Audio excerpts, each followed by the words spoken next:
All right. So explain the importance of Shakespeare's work in England, right? So his plays, right? When it came down to it, his poetry, sonnets, you name it.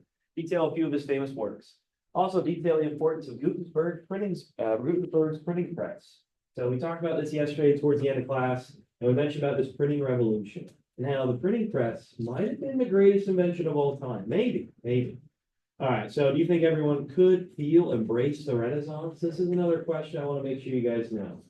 Because maybe not everybody embraced it. Not everybody maybe feel, or maybe when it comes to it, felt its presence. Right? When it comes to its artwork and sophistication, music, right? Oh my gosh, there's so much to it. And um, let's talk about it.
You guys need another minute yet?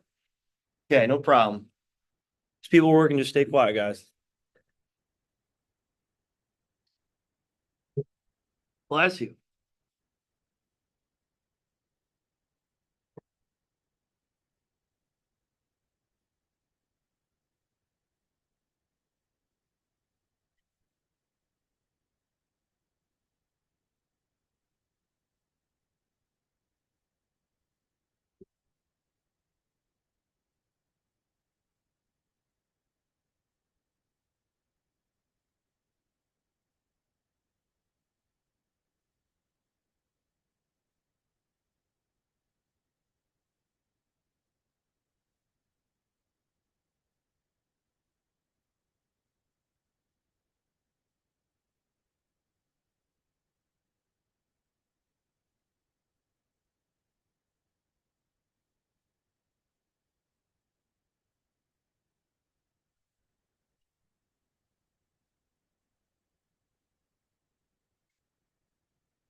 All right, okay, so Shakespeare, why was he so important? Why was he so significant here for England?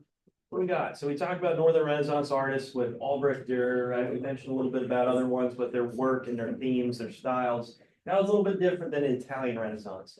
But now we get Shakespeare in England, right? Go ahead, Jason. Trying to help kind of help England get this national idea so that they would basically feel that they were a nation, not just this giant island with a bunch of rocks.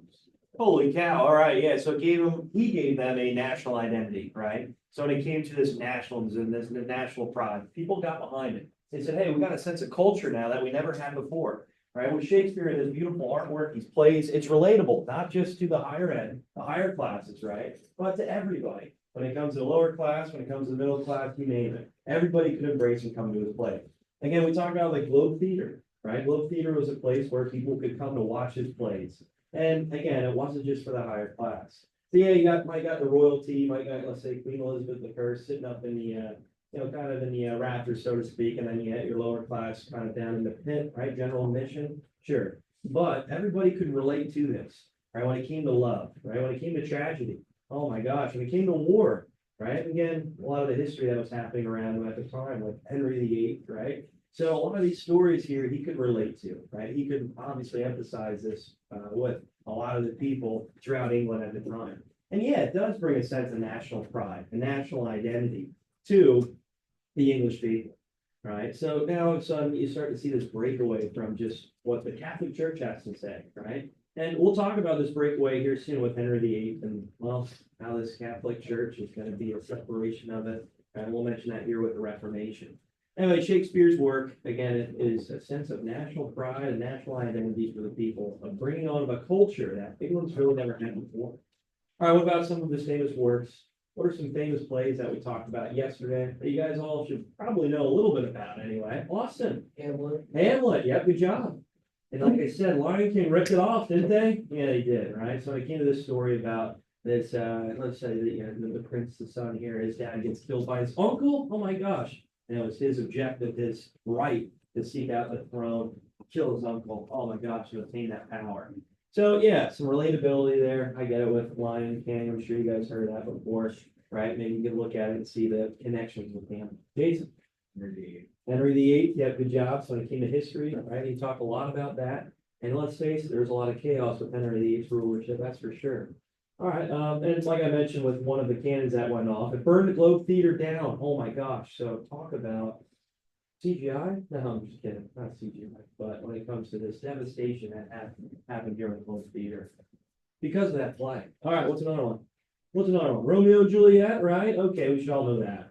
So when it comes to this work, again, yeah, there's some religious themes in some of them, sure, but a lot of it's just human experience, right? What we experience, right? Relationships, tragedy, love, death, all of it combined into one. Also, he had a lot of comedies too, right? When it comes to making people laugh, good stuff.